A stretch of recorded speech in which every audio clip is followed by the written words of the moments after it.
Encore une fois cette semaine, nous sommes dans l'environnement Google, plus spécifiquement Google AI Studio que vous voyez à l'écran. Donc aujourd'hui, Google a tellement de choses à offrir de différentes façons, puis c'est assez complexe au niveau de comprendre quels modèles ils sont rendus au niveau des LLM, au niveau du vidéo, au niveau de l'image, génération d'images et autres, mais aussi ils ont des noms d'applications. Donc aujourd'hui, je vais me limiter à Google AI Studio à travers Gemini ou Gemini, puis travailler sur le chat de base. Après ça, il y a une fonction Stream qui est super intéressante aussi, la génération d'images et comment construire une application en terminant assez impressionnant. Vous allez voir ce qu'on va faire avec ça aujourd'hui. On va essayer de condenser ça dans une vidéo très très courte. On va voir une intro de ce qui se passe avec Google AI Studio. Donc, on commence tout de suite. Pour se rendre à Google AI Studio ou simplement aller dans Google, cliquez Google AI Studio, vous allez arriver ici dans cette page-là et c'est le point de départ. Dans mon cas, j'ai déjà ouvert le tab ici selon votre compte. Il y a des crédits IA qui sont gratuits. Quelle version il faut avoir pour faire quoi?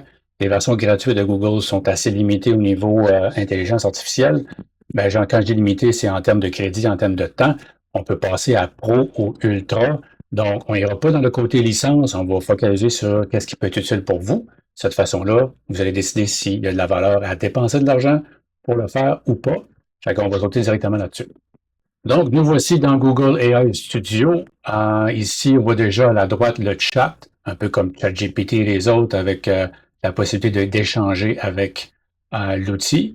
Il y a le côté stream qu'on va voir par la suite, qui est vraiment un échange, une interaction, une interactivité voix et vidéo, et aussi un partage d'écran avec la voix, et générer des images et des vidéos avec les outils. On va laisser rapidement, certains d'entre vous qui sont déjà familiers avec ça, et construire une application directement avec votre voix de A à Z. Encore une fois, je le répète, assez impressionnant. Pour ce qui est de Google AI Studio avec le chat, c'est assez simple, comme je dis, mais avec Gemini, en fait, c'est que où est-ce que vous partez ici, il va vous amener où est-ce que vous voulez aller. Ce que je veux dire par là, c'est que ici, il y a Nano Banana qui est la génération d'images. Et j'expliquerai un peu plus en détail qu'est-ce qu'on peut faire avec dans le Generate Media.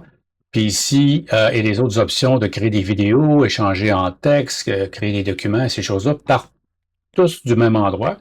Et en ce jour, je dirais qu'au niveau de Google, au niveau génération d'images et de vidéos, c'est mieux que ce que ChatGPT OpenAI peut faire, mais je suis sûr qu'il y a une guerre qui se passe et puis on verra qui dominera.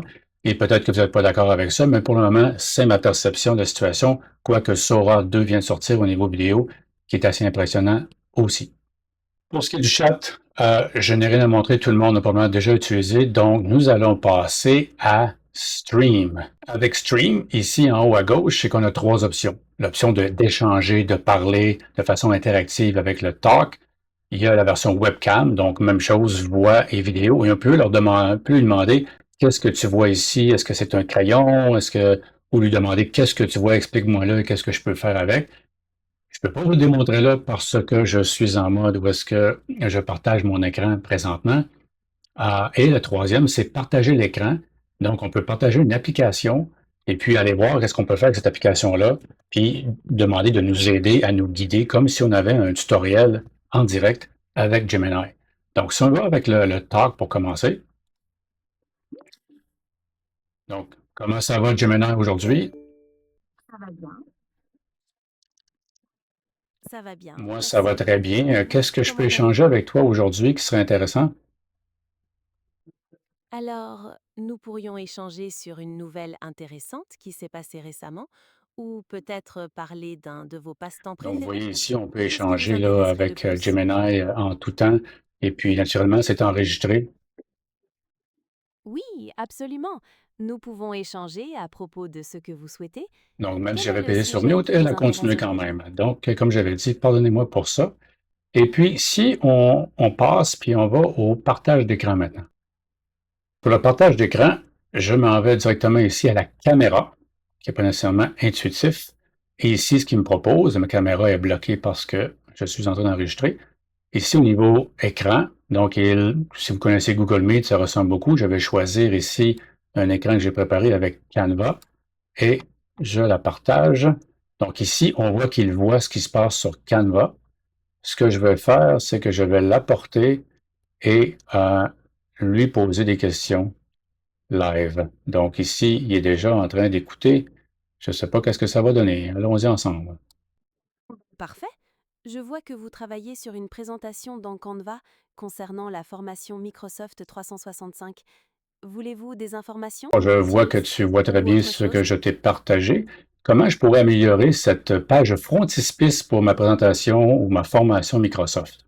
Pour améliorer votre page de présentation, vous pourriez par exemple ajouter des animations aux différents éléments, comme les icônes ou le texte, pour les rendre plus dynamiques. Vous pourriez également modifier légèrement les couleurs, Donc, les comme vous rendre voyez, moins elle vives peut ou plus suggérer cohérentes des entre elles. choses là, Qu'en pensez-vous? directement en voyant l'écran. Donc, au lieu de partager des captures d'écran une après l'autre jusqu'à ce que vous ayez votre réponse finale, vous pouvez le faire de façon, disons, interactive directement avec ça. J'ai fait des tests aussi avec Canva pour me dire, donc je vais lui demander, OK, allons faire un test ensemble. Comment est-ce que je peux dessiner à la main sur ma page ici? Pour dessiner à main levée sur Canva, vous devriez trouver un outil de dessin ou un pinceau dans la barre d'outils, probablement dans la section éléments ou Non, dessins. je ne vois pas Avez-vous ça. trouvé Je cette croyais option? que c'était sous outils, tools en anglais.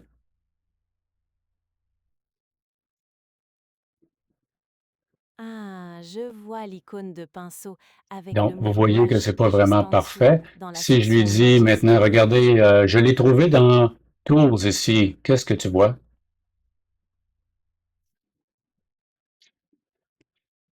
Exactement. L'outil de dessin, ou brush, se trouve dans la section Outils de la barre latérale gauche. Vous pouvez maintenant dessiner à main levée sur votre présentation.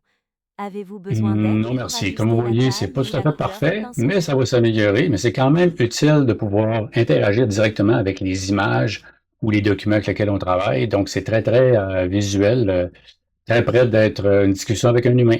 Donc, c'était la façon stream d'échanger avec Gemini euh, dans Google AI Studio. Alors, passons maintenant à générer des médias. Comme on voit ici, il y a plusieurs options avec Google, comme je disais à l'introduction. Donc, il y a Nano Banana, qui est un nom de marque, en fait, qui est Gemini 2.5 Flash Image, qui ont appelé Nano Banana. J'imagine qu'ils vont peut-être changer de nom par la suite ou évoluer au niveau du modèle. Donc, ça, c'est le nom du produit. Gemini 2.5, c'est le nom du modèle. Puis, ici, je me suis informé justement à Imagen versus Nano Banana. Ici, ils vont dire que c'est leur dernier modèle. Après ça, ils vont dire que lui, c'est le meilleur, puis c'est le nouveau. C'est qu'en fait, lui, c'est un générateur d'images original fait avec l'IA. Nano Banana peut faire ça aussi, mais en plus, ce qu'il fait, c'est que si vous avez une image que vous avez déjà au point de départ ou que vous avez déjà générée avec l'IA, vous pouvez lui dire ajoute tel élément, enlève tel élément, change les couleurs. Donc, une façon incrémentale d'utiliser Nano Banana qui est pas la même chose qu'utiliser DALL-E ou Imagen, qui est plus constant. Ça va être plus facile de conserver ce qui existe déjà que vous aimez et de le faire progresser. Puis souvent, c'est de le faire de façon, disons, incrémentale. Allez pas en disant, ben, ajouter élément 1, élément 2, élément 3, ajouter élément 1, ajouter élément 2, ajouter élément 3. Alors, faisons un essai. Je vais y aller assez simple en disant, disons, créer un chien qui est dans la rue. Alors voici ce que Nano Banana nous a créé, un chien dans une rue de Barcelone. Maintenant, vous voyez, de façon incrémentale, on pourrait dire ajouter une personne à côté. Donc, j'y vais assez simpliste ici, non? Donc, contrôle. Donc, ce que Nano Banana est fait assez rapidement par rapport aux autres, c'est qu'il devrait conserver tout ce qu'il y a là et puis juste ajouter une personne qui est à côté. Donc, l'image a changé à peine ici, un peu de couleur a changé, puis ajouter une personne à côté du chien. Très, très bien. On pourrait dire maintenant ajouter une enseigne de restaurant. Donc, de façon itérative, incrémentale, on peut vraiment améliorer l'image à la façon qu'on veut. Parce que souvent, ce qu'on peut remarquer avec les outils, c'est qu'ils vont tout changer l'image à chaque fois. Ce que j'ai remarqué avec DALL-E de OpenAI, tandis que dans ce cas-ci, Nano Banana est meilleur à le faire. Donc, vous voyez ici, il n'y avait pas d'enseigne, et il a ajouté une enseigne naturellement avec le style espagnol ou catalan de Barcelone. Et on voit ici même Sagrada Familia à l'arrière, ce qui est quand même assez intéressant aussi, qui a pensé de faire ça.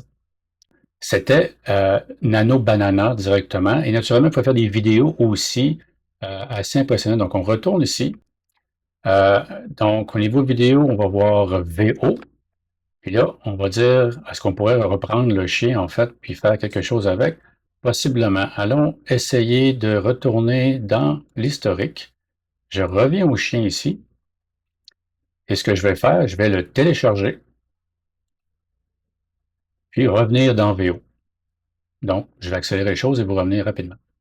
J'ai téléchargé le chien et la personne qui est à côté avec l'enseigne dans une rue de Barcelone, et puis je vais demander maintenant de faire une animation avec cette image qui est totalement générée par Nano Banana. Et là, dans VO, on va l'essayer. Allons-y. Alors, l'image a été générée. Ça a pris environ un peu plus qu'une minute pour le faire. J'en profiterai avant de faire jouer les vidéos que je n'ai pas regardées moi non plus, que ici, on voit ici 8 à 10 générations, donc j'imagine que j'ai seulement 10 générations d'images et de vidéos, ou peut-être plutôt que j'en avais 10 vidéos dont j'en ai fait une en démo précédemment. Puis ici, peut-être vers la droite, regardez le nombre de résultats qu'on va avoir, qui vont sûrement compter pour le nombre de générations de vidéos, la durée du vidéo qu'on veut, le nombre d'images par seconde, et puis la sortie en 720p, naturellement aussi le format. Donc, tout ça peut être configurable. Naturellement, il va y avoir des limites pour le compte gratuit, mais si vous avez un compte pro ou ultra, naturellement, les limites sont repoussées. Donc, regardons ça ensemble.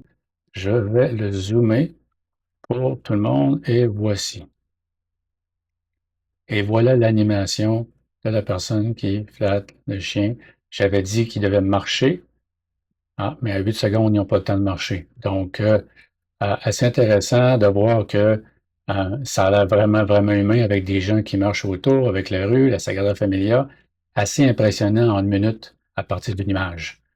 C'était la génération de vidéos à partir d'une image avec VO dans Google AI Studio. Maintenant, allons dans Build, ici pour créer des applications par soi-même. J'ai préparé un prompt assez exhaustif que je vais vous montrer, puis je vais le coller ici pour générer une application. Je suis dans Notion, j'ai préparé un prompt avec ChatGPT que j'ai copié ici. Je n'ai pas utilisé Gemini, mais ChatGPT.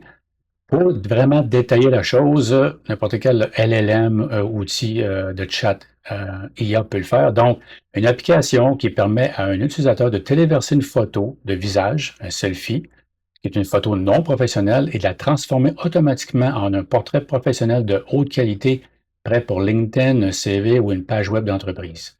Le style général, le fond, le décor, le système doit automatiquement détecter le visage, ajuster la coiffure, remplir l'arrière. Moi, j'ai rien écrit de tout ça.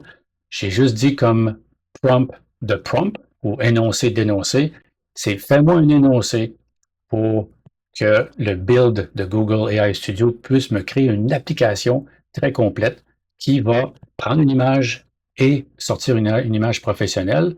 Donc ici, beaucoup de détails, sortie, prompt visuel, composants à prévoir et tout ça. Donc, ce que je vais faire, je prends ce prompt et puis, j'ai même un titre d'application, puis je vais le coller directement dans l'application. Maintenant, je colle le long énoncé créé par ChatGPT ici en haut, dans le build de Google AI Studio. Donc, si on veut le revoir, il est ici, assez complet.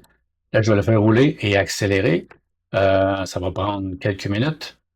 Donc, lançons-le. Donc là, ce qu'on voit à l'écran, c'est que le build travaille fort et va par différentes étapes et crée du code en arrière-plan, vraiment comme un programmeur pur et dur. Et je vais vous montrer le code par la suite pour développer l'application en suivant exactement ce que mon énoncé a mentionné.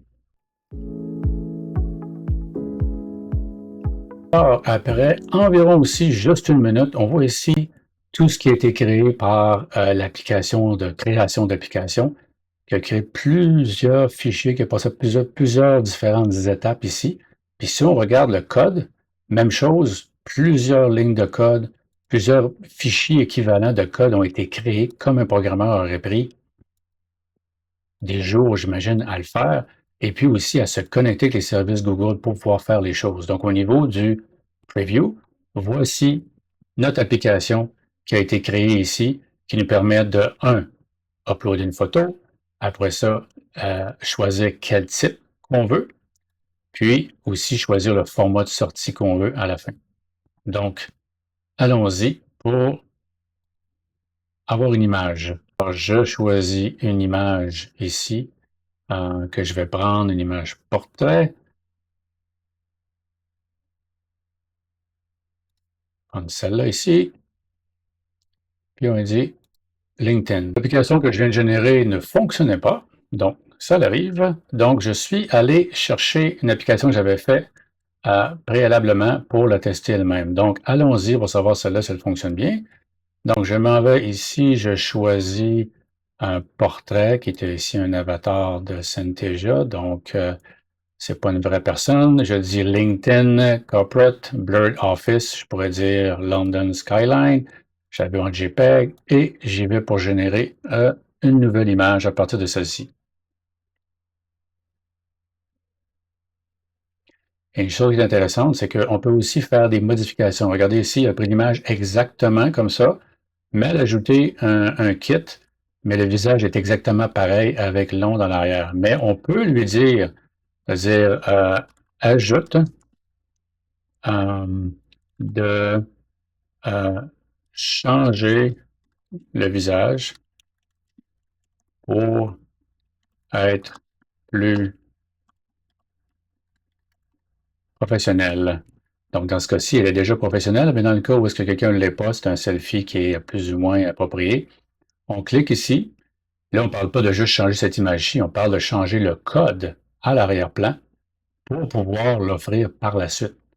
Donc ici, on voit les changements qu'il est en train de faire au code que j'ai montré précédemment pour changer la fonction en arrière-plan pour que le LLM, l'intelligence artificielle par l'arrière, puisse faire le changement dans les visages. Donc, on va voir qu'est-ce que ça donne dans pas grand temps.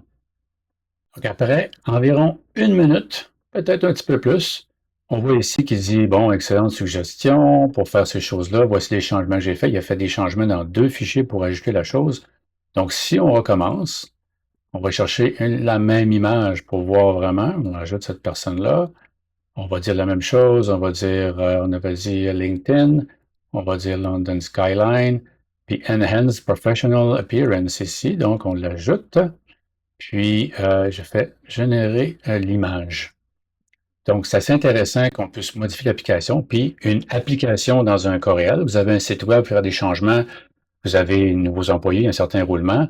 Ah, là, on voit ici qu'il n'a pas fait vraiment de grands changements dans l'expression du visage. Donc, on pourrait tout simplement lui redemander et dire, je voudrais plus de changements, je voudrais avoir une photo de côté pour tourner l'image, il pourrait le faire. Puis si on termine avec cette application-là, elle va demander de pouvoir télécharger. On peut choisir le PNG ou le JPEG. Donc, j'ai choisi PNG. Donc, je peux la télécharger puis pouvoir la mettre sur mon site web par la suite. Et puis, il y a comme ça donc un nouveau employé qui arrive ou peu importe, une équipe est créée. Au nouveau membre du CA, l'application peut être disponible à l'interne et facilement générer quelque chose qui est constant, qui est cohérent, qui permet d'avoir toujours le même style de photo. Donc, c'était Google AI Studio. Naturellement, comme je disais au départ, pour bien clôturer, c'est qu'il y a beaucoup de choses qui sont offertes. Il y a même un Google Labs que vous pouvez aller voir.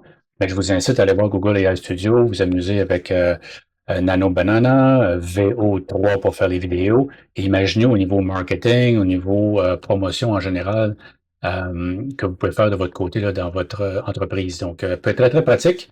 Naturellement, à savoir le nombre de crédits, mais au moins, vous pouvez l'essayer quand même assez bien avant même de dépenser de l'argent. Donc, je vous souhaite bon amusement avec Google AI Studio.